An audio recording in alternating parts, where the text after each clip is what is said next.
Paper फुटी झाली आणि यामुळे रद्द झालेली नीटची परीक्षा ही आता पुनर्परीक्षा घेतली जाणार आहे आणि 21 जूनला ही पुनर्परीक्षा होणार आहे। एनटीएनं या परीक्षेची तारीख आता जाहीर केली आहे। 3 घंट्यासाठी आम्ही 2 वर्ष घासले, हा डॉक्टर बनण्यासाठी आम्ही खूप काही सोचले। कानावर आली बातमी, हा गेला पेपर लीक, मग 24 लाख पोरांच्या डोळ्यात आले आसवे।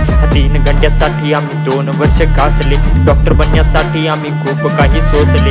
कानावर आली बातमी, हा गेला पेपर लीक, मग 24 लाख पोरांच्या डोळ्यात आले आसवे।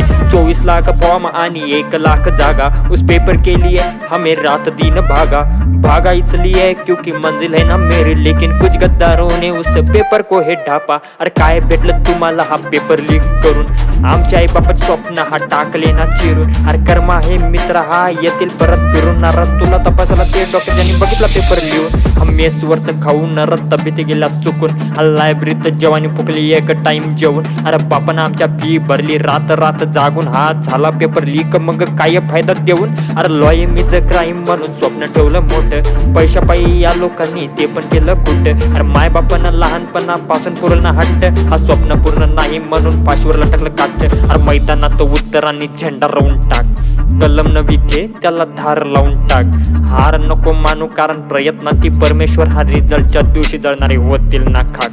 मैदानात उत्तरांनी झेंडा रोवून टाक, हा कलम नवी घे त्याला धार लावून टाक। हार नको मानू कारण प्रयत्नाती परमेश्वर, रिझल्टच्या दिवशी जळणारे होतील ना खाक।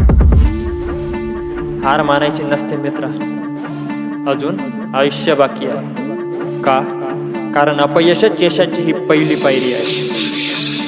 तुझ्या स्वप्नांच्या मदत येणाऱ्यांना चिरडून टाक, तुझ्या स्वप्नांच्या मदत येणाऱ्यांना चिरडून टाक। हातात घे कलम आणि तुझा इतिहास लिहून टाक।